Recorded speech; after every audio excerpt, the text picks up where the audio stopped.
हाय, नमस्कार सगळ्यांना. आज आम्ही पहिल्यांदा इराला कुठेतरी बाहेर घेऊन जात होतो, म्हणूनच आम्ही सिद्धिविनायकला गेलो होतो. इराला बाहेर फिरायला खूप आवडतं. ती बाहेर गेल्यावर खूप शांत असते आणि आजूबाजूचं सगळं नीट ऑब्झर्व करत बसते. जाताना थोडा वेळ इरा तिच्या पप्पांजवळ झोपली होती. मंदिरात पोचलो तेव्हा बरीच गर्दी होती, पण लहान मुलांसाठी वेगळी लाईन असल्यामुळे जास्त वेळ लागला नाही आणि आमचं दर्शनही खूप छान झालं. इरा आणि तिच्या पप्पांनी उंदीर मामाला आपली विश सुद्धा सांगितली. तिथे फीडिंग काउंटर सुद्धा आहे, म्हणून ते खूप सोयीस्कर वाटलं. प्रसाद घेतला आणि मग आम्ही बाहेर पडलो. तोपर्यंत जेवायची वेळही झाली होती, म्हणूनच आम्ही बाहेरच जेवण केलं.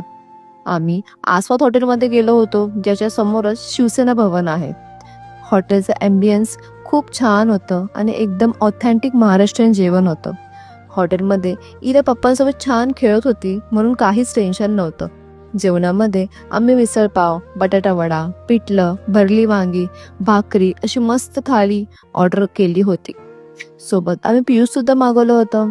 नंतर इलाला झोप येऊ लागली, म्हणून तिचे पप्पा तिला थोडे घेऊन फिरत होते. तोपर्यंत मी माझं जेवण केलं आणि आईस्क्रीम तर मस्ट असतंच, म्हणून ती पण खाल्ली. येता येता गाडीत इरा शेवटी झोपलीच आणि तिची झोपायची स्टाईल तरी बघा. असा होता आजचा माझा दिवस. बाय.